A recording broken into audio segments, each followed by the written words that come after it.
Hello, happy Wednesday. You made it halfway through another week of quarantine, and it is beautiful here today, so hopefully you can get out and get some sun, get some of those endorphins going. I know I'm gonna try and make it out this afternoon. Let's just jump right in, because we've got some reading to do today. This is another one of my favorite illustrations by Mary Grandpre. You see the little Cupid guy? We're gonna learn about him in just a minute. Okay, so we're jumping in chapter 13. It's page 227 for me. The Very Secret Diary. Hermione remained in the hospital wing for several weeks. There was a flurry of rumor about her disappearance when the rest of the school arrived back from their Christmas holidays, because of course everyone thought that she had been attacked. So many students filed past the hospital wing trying to catch a glimpse of her that Madame Pomfrey took out her curtains again and placed them around Hermione's bed to spare her the shame of being seen with a furry face. Harry and Ron went to visit her every evening. When the new term started, they brought her each day's homework. If I'd sprouted whiskers, I'd take a break from work, said Ron, tipping a stack of books onto Hermione's bedside table one evening. Don't be silly, Ron. I've got to keep up, said Hermione briskly. Her spirits were greatly improved by the fact that all the hair had gone from her face and her eyes were turning slowly back to brown. I don't suppose you've got any new leads, she added in a whisper so that Madame Pomfrey couldn't hear her. Nothing, said Harry gloomily. I was so sure it was Malfoy, said Ron for about the 100th time. What's that? Asked Harry, pointing to something gold sticking out from under Hermione's pillow. Just a get well card, said Hermione hastily, trying to poke it out of sight. But Ron was too quick for her. He pulled it out, flicked it open, and read aloud. To Miss Granger, wishing you a speedy recovery from your concerned teacher, Professor Gilderoy Lockhart, Order of Merlin, 3rd class, honorary member of the Dark Force Defense League, and 5-time winner of Witch Weekly's Most Charming Smile Award. Ron looked at Hermione, disgusted. You sleep with this under your pillow? But Hermione was spared answering by Madame Pomfrey sweeping over with her evening dose of medicine. Is Lockhart the smarmiest bloke you've ever met, or what? Ron said to Harry as they left the infirmary and started up the stairs toward Gryffindor Tower. Snape had given them so much homework, Harry thought he was likely to be in the 6th year before he finished it. Ron was just saying he wished he had asked Hermione how many rat tails you were supposed to add to a hair-raising potion when an angry outburst from the floor above reached their ears. That's Filch, Harry muttered as they hurried up the stairs and paused, out of sight, listening hard. You don't think someone else has been attacked, said Ron tensely. They stood still, their heads inclined toward Filch's voice, which sounded quite hysterical. Even more work for me, mopping all night like I haven't got enough to do. No, this is the final straw. I'm going to Dumbledore. His footsteps receded along the out-of-sight corridor, and they heard a distant door slam. They poked their heads around the corner. Filch had clearly been manning his usual lookout post. They were once again on the spot where Mrs. Norris had been attacked. They saw at a glance what Filch had been shouting about. A great flood of water stretched over half the corridor, and it looked as though it was still seeping from under the door of Moaning Myrtle's bathroom. Now that Filch had stopped shouting, they could hear Myrtle's wails echoing off the bathroom walls. Now what's up with her? Said Ron. Let's go and see, said Harry, and holding their robes over their ankles, they stepped through the great wash of water to the door bearing its out-of-order sign, ignored it as always, and entered. Moaning Myrtle was crying, if possible louder and harder than ever before. She seemed to be hiding down her usual toilet. It was dark in the bathroom because the candles had been extinguished in the great rush of water that had left both walls and floor soaking wet. What's up, Myrtle? Said Harry. Who's that? Glugged Myrtle miserably. Come to throw something else at me? Harry waded across to her stall and said, Why would I throw something at you? Don't ask me, Myrtle shouted, emerging with a wave of yet more water, which splashed onto the already sopping floor. Here I am minding my own business, and someone thinks it's funny to throw a book at me. But it can't hurt you if someone throws something at you, said Harry reasonably. I mean, it'd just go right through you, wouldn't it? He had said the wrong thing. Myrtle puffed herself up and shrieked, Let's all throw books at Myrtle because she can't feel it. 10 points if you can get it through her stomach. 50 points if it goes through her head. Well, ha ha ha, what a lovely game, I don't think. Who threw it at you anyway? Asked Harry. I don't know. I was just sitting in the U-bend, thinking about death, and it fell right through the top of my head, said Myrtle, glaring at them. It's over there. It got washed out. Harry and Ron looked under the sink where Myrtle was pointing. A small, thin book lay there. It had a shabby black cover and was as wet as everything else in the bathroom. Harry stepped forward to pick it up, but Ron suddenly flung out an arm to hold him back. "What?" said Harry. "Are you crazy?" said Ron. "It could be dangerous." "Dangerous?" said Harry, laughing. "Come off it. How could it be dangerous?" "You'd be surprised," said Ron, who was looking apprehensively at the book. "Some of the books the ministry's confiscated, Dad's told me. There was one that burned your eyes out. And everyone who read Sonnets of a Sorcerer spoke in limericks for the rest of their lives. And some old witch in Bath had a book that you could never stop reading. You just had to wander around with your nose in it, trying to do everything one-handed. And—" "All right, I've got the point," said Harry. The little book lay on the floor, nondescript and soggy. "Well, we won't find out unless we look at it," he said, and he ducked around Ron and picked it up the floor. Harry saw at once that it was a diary, and the faded year on the cover told him that it was 50 years old. He opened it eagerly. On the first page, he could just make out the name T.M. Riddle in smudged ink. "Hang on," said Ron, who had approached cautiously and was looking over Harry's shoulder. "I know that name. T.M. Riddle got an award for special services to the school 50 years ago." "How on earth do you know that?" said Harry in amazement. "Because Filch made me polish his shield about 50 times in detention," said Ron resentfully. "That was the one I burped slugs all over. If you'd wiped slime off a name for an hour, you'd remember it too." Harry peeled the wet pages apart. They were completely blank. There wasn't the faintest trace of writing on any of them, not even Auntie Mabel's birthday or dentist 3:30. "He never wrote in it," said Harry, disappointed. "I wonder why someone wanted to flush it away," said Ron curiously.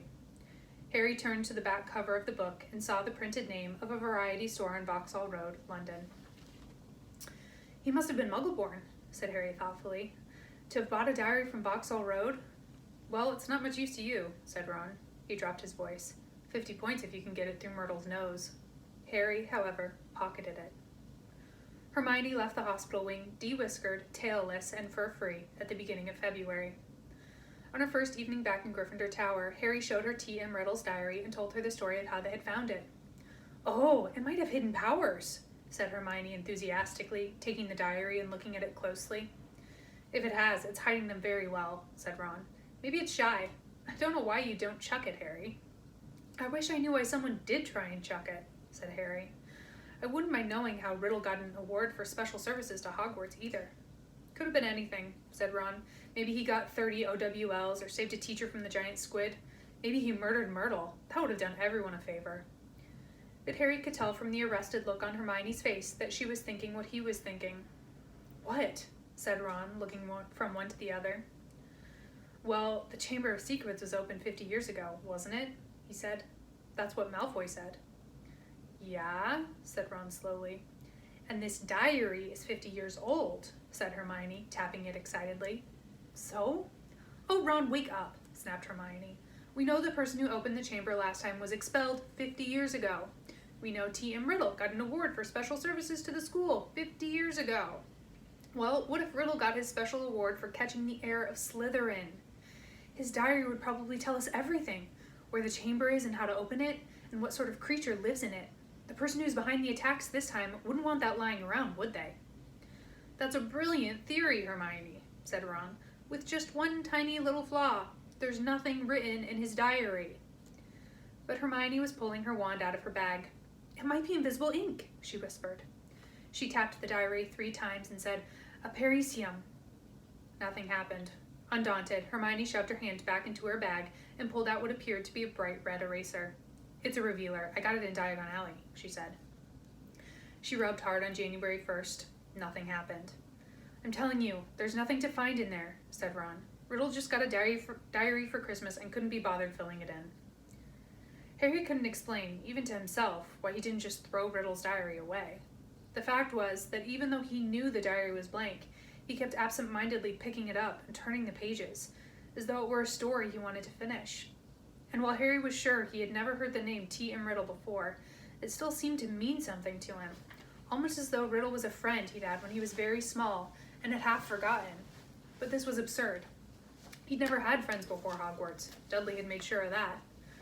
Nevertheless, Harry was determined to find out more about Riddle, so next day at break he headed for the trophy room to examine Riddle's special award, accompanied by an interested Hermione and a thoroughly unconvinced Ron, who told them he'd seen enough of the trophy room to last him a lifetime. Sorry, something weird is going on with my camera. Okay, I'm gonna keep going. Riddle's burnished gold shield was tucked away in a corner cabinet. It didn't carry details of why it had been given to him. Good thing, too, or it'd be even bigger and I'd still be polishing it, said Ron. However, they did find Riddle's name on an old medal for magical merit and on a list of old head boys. He sounds like Percy, said Ron, wrinkling his nose in disgust. Prefect head boy, probably top of every class. You say that like it's a bad thing, said Hermione in a slightly hurt voice. The sun had now begun to shine weakly on Hogwarts again. Inside the castle, the mood had grown more hopeful. There'd been no more attacks since those on Justin and nearly headless Nick, and Madame Pomfrey was pleased to report that the mandrakes were becoming moody and secretive, meaning that they were fast leaving childhood. The moment their acne clears up, they'll be ready for repotting again, Harry heard her telling Filch kindly one afternoon.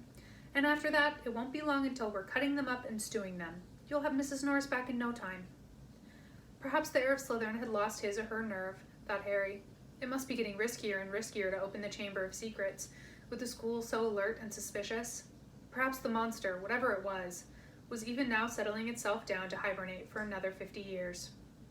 Ernie Macmillan of Hufflepuff didn't take this cheerful view. He was still convinced that Harry was the guilty one, that he had given himself away at the dueling club. Peeves wasn't helping matters. He kept popping up in the crowded corridors singing, "Oh Potter, you rotter," now with a dance routine to match. Gilderoy Lockhart seemed to think he himself had made the attack stop. Harry overheard him telling Professor McGonagall while the Gryffindors were lining up for Transfiguration. "I don't think there'll be any more trouble, Minerva," he said, tapping his nose knowingly and winking. "I think the chamber has been locked for good this time. The culprit must have known it was only a matter of time before I caught him. Rather sensible to stop now before I came down hard on him. You know, what the school needs now is a morale booster. Wash away the memories of last term. I won't say any more just now, but I think I know just the thing." He tapped his nose again and strode off. Lockhart's idea of a morale booster became clear at breakfast time on February 14th. Harry hadn't had much sleep because of a late-running Quidditch practice the night before, and he hurried down to the Great Hall slightly late. He thought for a moment that he'd walked through the wrong doors. The walls were all covered with large, lurid pink flowers. Worse still, heart-shaped confetti was falling from the pale blue ceiling. Harry went over to the Gryffindor table where Ron was sitting, looking sickened, and Hermione seemed to have been overcome with giggles. "What's going on?" Harry asked them, sitting down and wiping confetti off his bacon. Ron pointed to the teacher's table, apparently too disgusted to speak. Lockhart, wearing lurid pink robes to match the decorations, was waving for silence. The teachers on either side of him were looking stony-faced. From where he sat, Harry could see a muscle going in Professor McGonagall's cheek. Snape looked as though someone had just fed him a large beaker of Skelegro. "Happy Valentine's Day!" Lockhart shouted. "And may I thank the 46 people who have so far sent me cards. Yes, I have taken the liberty of arranging this little surprise for you all, and it doesn't end here." Lockhart clapped his hands, and through the doors to the entrance hall marched a dozen surly-looking dwarfs. Not just any dwarfs, however. Lockhart had them all wearing golden wings and carrying harps. "My friendly card-carrying cupids," beamed Lockhart. "They will be roving around the school today delivering your valentines. And the fun doesn't stop here. I'm sure my colleagues will want to enter into the spirit of the occasion. Why not ask Professor Snape to show you how to whip up a love potion? And while you're at it, Professor Flitwick knows more about entrancing enchantments than any wizard I've ever met, that sly old dog."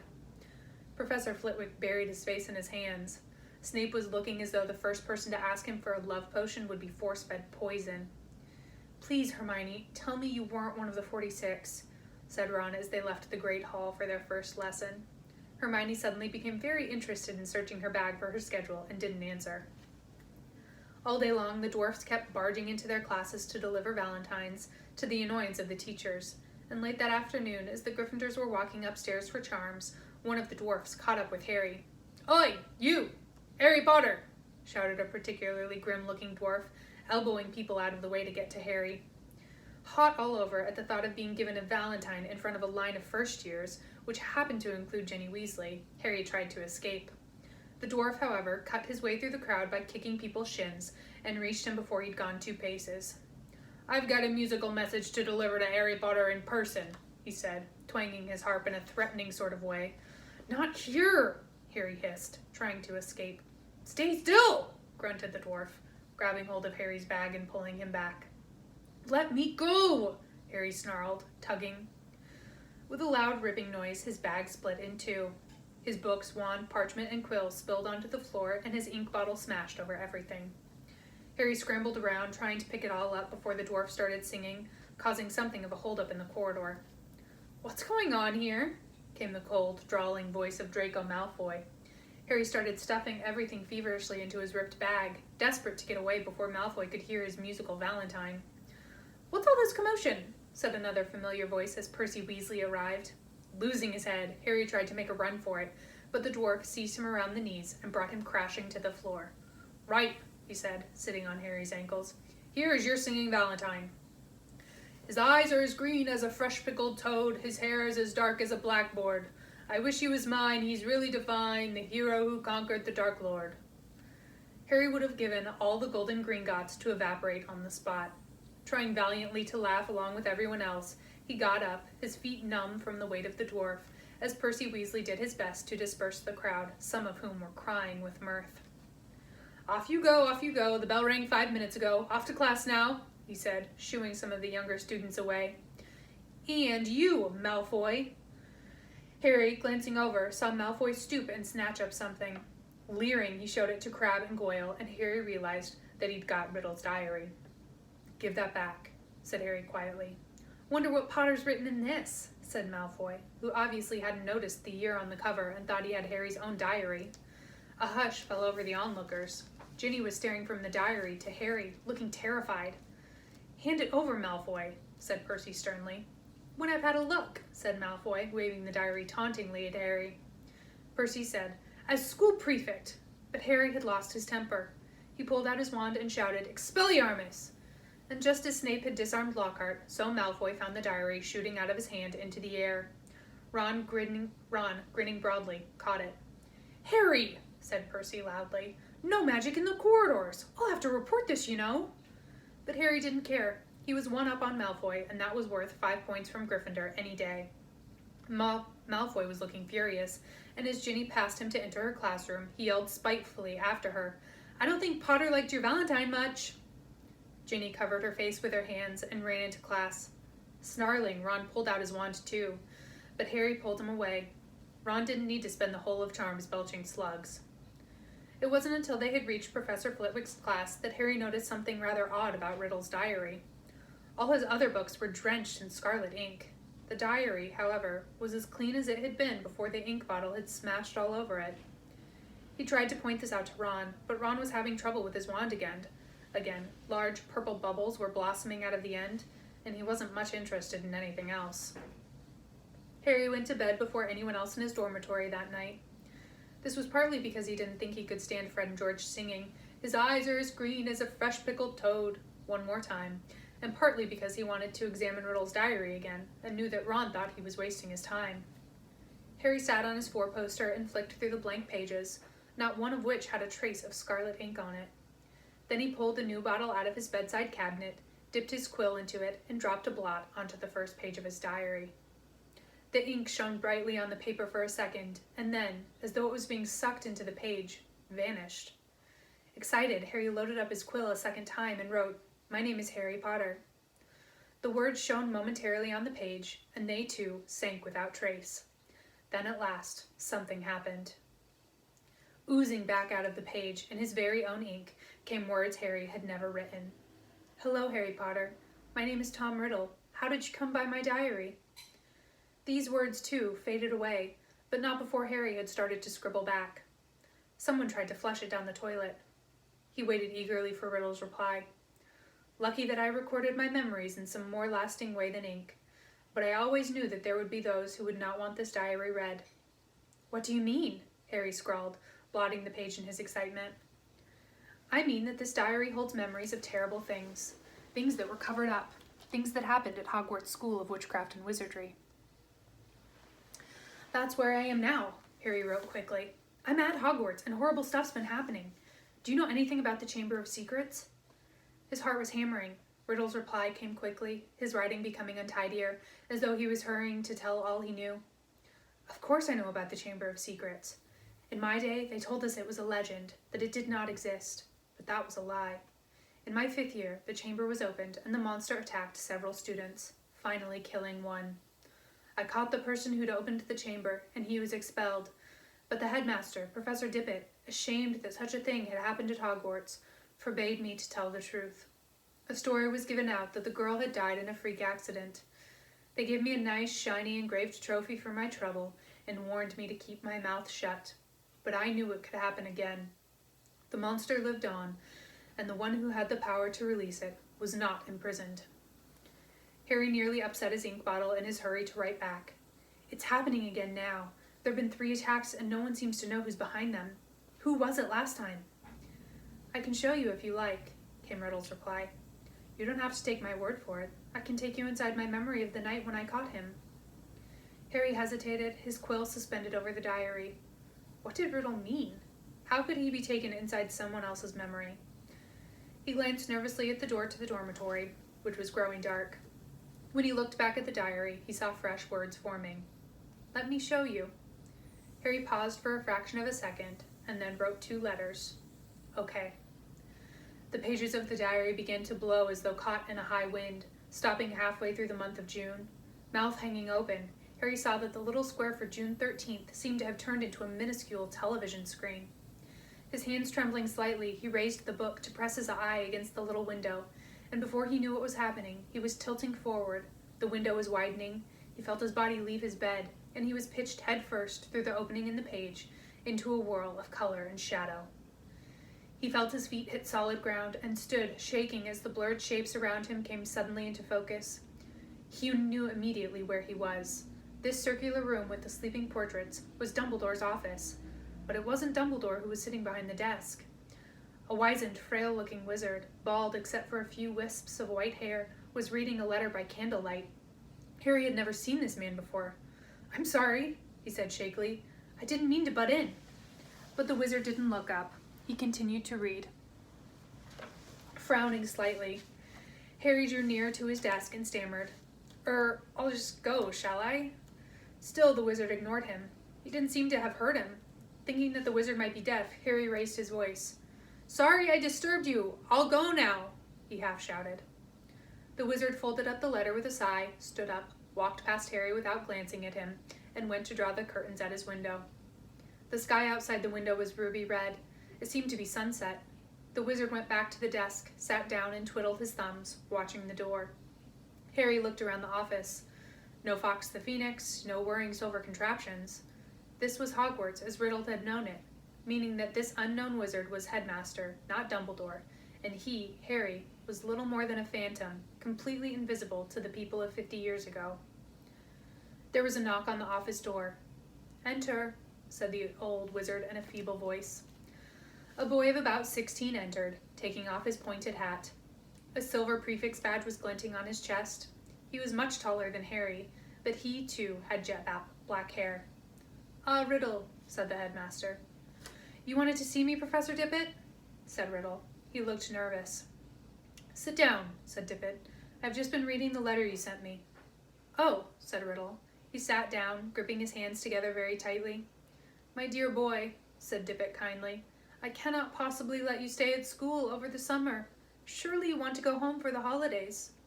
No, said Riddle at once. I'd much rather stay at Hogwarts than go back to that. You live in a Muggle orphanage during the holidays, I believe, said Dippet curiously. Yes, sir, said Riddle, reddening slightly. You are Muggle-born. Half-blood, sir, said Riddle. Muggle father, witch mother. And are your parents... My mother died just after I was born, sir. They told me at the orphanage she lived just long enough to name me. Tom, after my father. Marvolo, after my grandfather. Dippet clucked his tongue sympathetically. The thing is, Tom, he sighed, special arrangements might have been made for you, but in the current circumstances... You mean all these attacks, sir? Said Riddle. And Harry's heart leapt, and he moved closer, scared of missing anything. Precisely, said the headmaster. My dear boy, you must see how foolish it would be of me to allow you to remain at the castle when term ends, particularly in light of the recent tragedy, the death of that poor little girl. You will be safer by far at your orphanage. As a matter of fact, the Ministry of Magic is even now talking about closing the school. We are no nearer locating the source of all this unpleasantness. Riddle's eyes had widened. Sir, if the person was caught, if it all stopped. What do you mean? Said Dippet with a squeak in his voice, sitting up in his chair. Riddle, do you mean you know something about these attacks? No, sir, said Riddle quickly. But Harry was sure it was the same sort of no that he himself had given Dumbledore. Dippet sank back, looking faintly disappointed. You may go, Tom. Riddle slid off his chair and slouched out of the room. Harry followed him. Down the moving spiral staircase they went, emerging next to the gargoyle in the darkening corridor. Riddle stopped, and so did Harry, watching him. Harry could tell that Riddle was doing some serious thinking. He was biting his lip, his forehead furrowed. Then, as though he had suddenly reached a decision, he hurried off, Harry gliding noiselessly behind him. They didn't see another person until they reached the entrance hall, when a tall wizard with long, sweeping auburn hair and a beard called to Riddle from the marble staircase. What are you doing wandering around this late, Tom? Harry gaped at the wizard. He was none other than a 50-year younger Dumbledore. I had to see the headmaster, sir, said Riddle. Well, hurry off to bed, said Dumbledore, giving Riddle exactly the kind of penetrating stare Harry knew so well. Best not to roam the corridors these days. Not since. He sighed heavily, bade Riddle good night, and strode off. Riddle watched him walk out of sight, and then, moving quickly, headed straight down the stone steps to the dungeons, with Harry in hot pursuit. But to Harry's disappointment, Riddle had led him not into a hidden passageway or secret tunnel, but to the very dungeon in which Harry had potions with Snape. The torches hadn't been lit, and when Riddle pushed the door almost closed, Harry could only just see him, standing stock-still by the door, watching the passage outside. It felt to Harry that they were there for at least an hour. All he could see was the figure of Riddle at the door, staring through the crack, waiting like a statue. And just when Harry had stopped feeling expectant and tense and started wishing he could return to the present, he had heard something move beyond the passage door. Someone was creeping along the passage. He heard whoever it was pass the dungeon where he and Riddle were hidden. Riddle, quiet as a shadow, edged through the door and followed, Harry tiptoeing behind him, forgetting that he couldn't be heard. For perhaps 5 minutes, they followed the footsteps until Riddle stopped suddenly, his head inclined in the direction of new noises. Harry heard a door creak open, and then someone speaking in a hoarse whisper. Come on, gotta get you out of here. Come on now, in the box. There was something familiar about that voice. Riddle suddenly jumped around the corner. Harry stepped out behind him. He could see the dark outline of a huge boy who was crouching in front of an open door, a very large box next to it. Evening, Rubeus, said Riddle sharply. The boy slammed the door shut and stood up. What are you doing down here, Tom? Riddle stepped over. It's all over, he said. I'm going to have to turn you in, Rubeus. They're talking about closing Hogwarts if the attacks don't stop. What do you... I don't think you meant to kill anyone, but monsters don't make good pets. I suppose you just let it out for exercise, and... It never killed no one, said the large boy, backing against the closed door.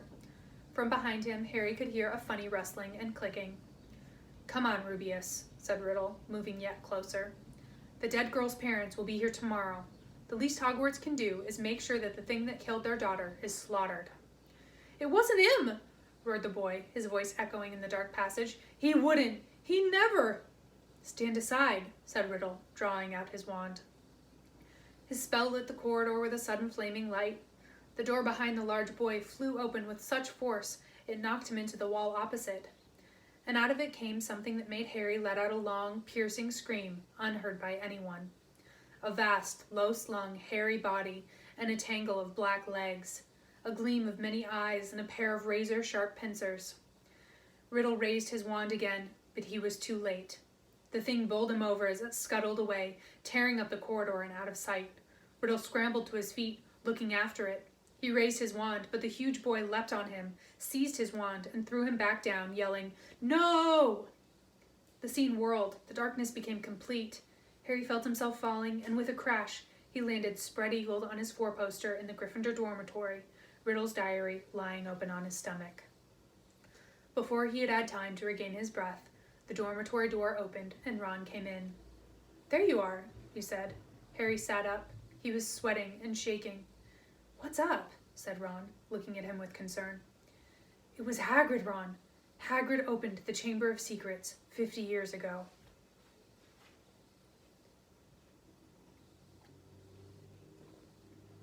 Chapter 14, Cornelius Fudge. Harry, Ron, and Hermione had always known that Hagrid had an unfortunate liking for large and monstrous creatures. During their first year at Hogwarts, he'd tried to raise a dragon in his little wooden house, and it would be a long time before they forgot the giant three-headed dog he'd christened Fluffy. And if, as a boy, Hagrid had heard that a monster was hidden somewhere in the castle, Harry was sure he'd have gone to any lengths for a glimpse of it. He'd probably thought it was a shame that the monster had been cooped up so long, and thought it deserved the chance to stretch its many legs. Harry could just imagine the 13-year-old Hagrid trying to fit a leash and collar on it. But he was equally certain that Hagrid would never have meant to kill anybody.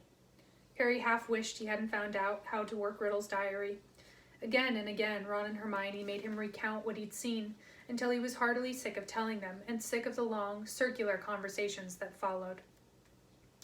"Riddle might have got the wrong person," said Hermione. "Maybe it was some other monster that was attacking people." "How many monsters do you think this place can hold?" Ron asked dully. "We always knew Hagrid had been expelled," said Harry miserably, "and the attacks must have stopped after Hagrid was kicked out. Otherwise, Riddle wouldn't have got his award." Ron tried a different tack. "Riddle does sound like Percy. Who asked him to squeal on Hagrid anyway?" "But the monster had killed someone, Ron," said Hermione. "And Riddle was going to go back to some Muggle orphanage if they closed Hogwarts," said Harry. "I don't blame him for wanting to stay here." "You met Hagrid down Nocturne Alley, didn't you, Harry?" "He was buying a flesh-eating slug repellent," said Harry quickly. The three of them fell silent. After a long pause, Hermione voiced the naughtiest question of all in a hesitant voice. "Do you think we should go and ask Hagrid about it all?" "That'd be a cheerful visit," said Ron. "Hello, Hagrid. Tell us, have you been setting anything mad and hairy loose in the castle lately?"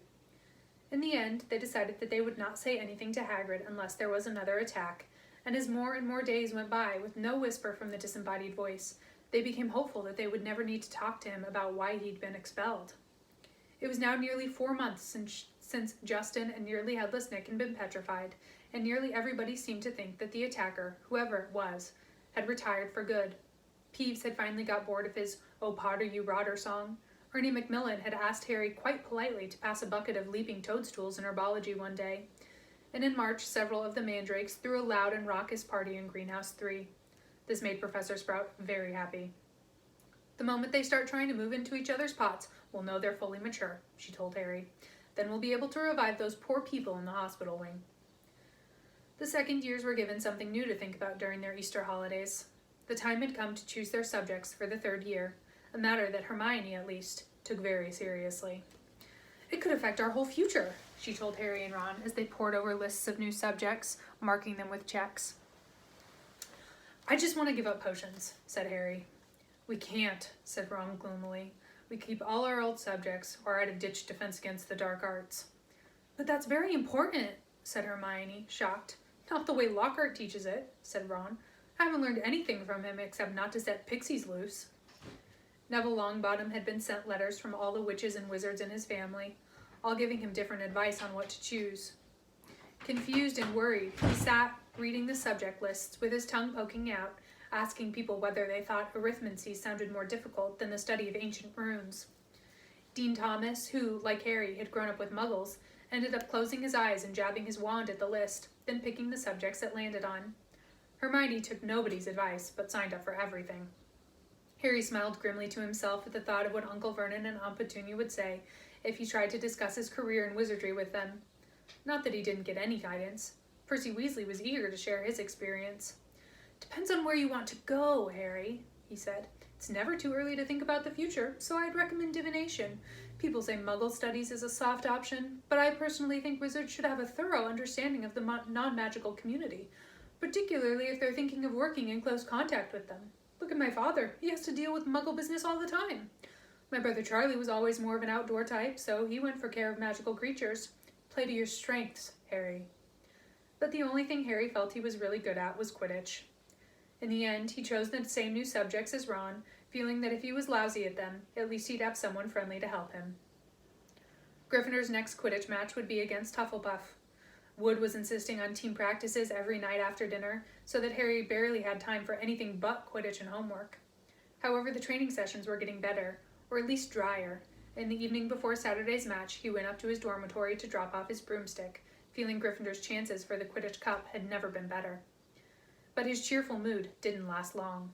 At the top of the stairs to the dormitory, he met Neville Longbottom, who was looking frantic. "Harry, I don't know who did it. I just found..." Watching Harry fearfully, Neville pushed open the door. The contents of Harry's trunk had been thrown everywhere. His cloak lay ripped on the floor. The bedclothes had been pulled off his four-poster, and the drawer had been pulled out of his bedside cabinet, the contents strewn over the mattress. Harry walked over to the bed, open-mouthed, treading on a few loose pages of Travels with Trolls. As he and Neville pulled the blankets back onto his bed, Ron, Dean, and Seamus came in. Dean swore loudly. "What happened, Harry?" "No idea," said Harry, but Ron was examining Harry's robes. All the pockets were hanging out. "Someone's been looking for something," said Ron. "Is there anything missing?" Harry started to pick up all his things and threw them into his trunk. It was only as he threw the last of the Lockhart books back into it that he realized what wasn't there. "Riddle's diary is gone," he said in an undertone to Ron. "What?" Harry jerked his head toward the dormitory door, and Ron followed him out. They hurried down to the Gryffindor common room, which was half empty, and joined Hermione, who was sitting alone, reading a book called Ancient Runes Made Easy. Hermione looked aghast at the news. "But only a Gryffindor could have stolen. Nobody else knows our password." "Exactly," said Harry. They woke the next day to brilliant sunshine and a light, refreshing breeze. "Perfect Quidditch conditions," said Wood enthusiastically at the Gryffindor table, loading the team's plate with scrambled eggs. "Harry, buck up there. You need a decent breakfast." Harry had been staring down the packed Gryffindor table, wondering if the new owner of Riddle's diary was right in front of his eyes. Hermione had been urging him to report the robbery, but Harry didn't like the idea. He'd have to tell a teacher all about the diary, and how many people knew why Hagrid had been expelled 50 years ago. He didn't want to be the one who brought it all up again. As he left the Great Hall with Ron and Hermione to go and collect his Quidditch things, another very serious worry was added to Harry's growing list. He had just set foot on the marble staircase when he heard it yet again. "Kill this time. Let me rip. Tear." He shouted aloud, and Ron and Hermione both jumped away from him in alarm. "The voice," said Harry, looking over his shoulder. "I just heard it again. Didn't you?" Ron shook his head, wide-eyed. Hermione, however, clapped a hand to her forehead. "Harry, I think I've just understood something. I've got to go to the library." And she sprinted away, up the stairs. "What does she understand?" said Harry distractedly, still looking around, trying to tell where the voice had come from. "Loads more than I do," said Ron, shaking his head. "But why's she got to go to the library?" "Because that's what Hermione does," said Ron, shrugging. "When in doubt, go to the library." Harry stood, irresolute, trying to catch the voice again. But people were now emerging from the great hall behind him, talking loudly, exiting through the front doors on their way to the Quidditch pitch. "You'd better get moving," said Ron. "It's nearly 11. The match." Harry raced up to Gryffindor Tower, collected his Nimbus 2000, and joined the large crowd swarming across the grounds. But his mind was still in the castle, along with the bodiless voice, and as he pulled on his scarlet robes in the locker room, his only comfort was that everyone was now outside to watch the game. The teams walked onto the field to tumultuous applause. Oliver Wood took off for a warm-up flight around the goalposts. Madame Hooch released the balls. The Hufflepuffs, who played in canary yellow, were standing in a huddle, having a last-minute discussion of tactics. Harry was just mounting his broom when Professor McGonagall came half-marching, half-running across the pitch, carrying an enormous purple megaphone. Harry's heart dropped like a stone. "This match has been cancelled," Professor McGonagall called through the megaphone, addressing the packed stadium. There were boos and shouts. Oliver Wood, looking devastated, landed and ran toward Professor McGonagall without getting off his broomstick. "But Professor," he shouted, "we've got to play! The Cup! Gryffindor!" Professor McGonagall ignored him and continued to shout through her megaphone. Excuse me. "All students are to make their way back to the house common rooms, where their heads of houses will give them further information. As quickly as you can, please." Then she lowered the megaphone and beckoned Harry over to her. Potter, I think you'd better come with me. Wondering how she could possibly suspect him this time, Harry saw Ron detach himself from the complaining crowd. He came running up to them as they set off toward the castle. To Harry's surprise, Professor McGonagall didn't object. Yes, perhaps you'd better come too, Weasley. Some of the students swarming around them were grumbling about the match being cancelled. Others looked worried. Harry and Ron followed Professor McGonagall back into the school and up the marble staircase. But they weren't taken to anybody's office this time. This will be a bit of a shock, said Professor McGonagall in a surprisingly gentle voice as they approached the infirmary. There has been another attack. Another double attack. Harry's insides did a horrible somersault. Professor McGonagall pushed the door open, and he and Ron entered. Madame Pomfrey was bending over a fifth-year girl with long, curly hair. Harry recognized her as the Ravenclaw they'd accidentally asked for directions to the Slytherin common room. And on the bed next to her was Hermione! Ron groaned. Hermione lay utterly still, her eyes open and glassy. They were found near the library, said Professor McGonagall. I don't suppose either of you can explain this? It was on the floor next to them. She was holding up a small, circular mirror. Harry and Ron shook their heads, both staring at Hermione. I will escort you back to Gryffindor Tower, said Professor McGonagall heavily. I need to address the students in any case. All students will return to their house common rooms by 6 o'clock in the evening. No student is to leave the dormitories after that time. You will be escorted to each lesson by a teacher. No student is to use the bathroom unaccompanied by a teacher. All further Quidditch training and matches are to be postponed. There will be no more evening activities. The Gryffindors packed inside the common room listened to Professor McGonagall in silence. She rolled up the parchment from which she had been reading and said in a somewhat choked voice, I need hardly add that I have rarely been so distressed. It is likely that the school will be closed unless the culprit behind these attacks is caught. I would urge anyone who thinks they might know anything about them to come forward. She climbed somewhat awkwardly out of the portrait hole, and the Gryffindors began talking immediately. That's 2 Gryffindors down, not counting a Gryffindor ghost, 1 Ravenclaw and 1 Hufflepuff, said the Weasley twins' friend Lee Jordan, counting on his fingers. Haven't any of the teachers noticed that the Slytherins are all safe? Isn't it obvious all this stuff's coming from Slytherin? The heir of Slytherin, the monster of Slytherin? Why don't they just chuck all the Slytherins out? He roared, to nods and scattered applause. Percy Weasley was sitting in a chair behind Lee, but for once he didn't seem keen to make his views heard. He was looking pale and stunned. Percy's in shock, George told Harry quietly. That Ravenclaw girl, Penelope Clearwater, she's a prefect. I don't think he thought the monster would dare attack a prefect. But Harry was only half listening. He didn't seem to be able to get rid of the picture of Hermione, lying on the hospital bed as though carved out of stone.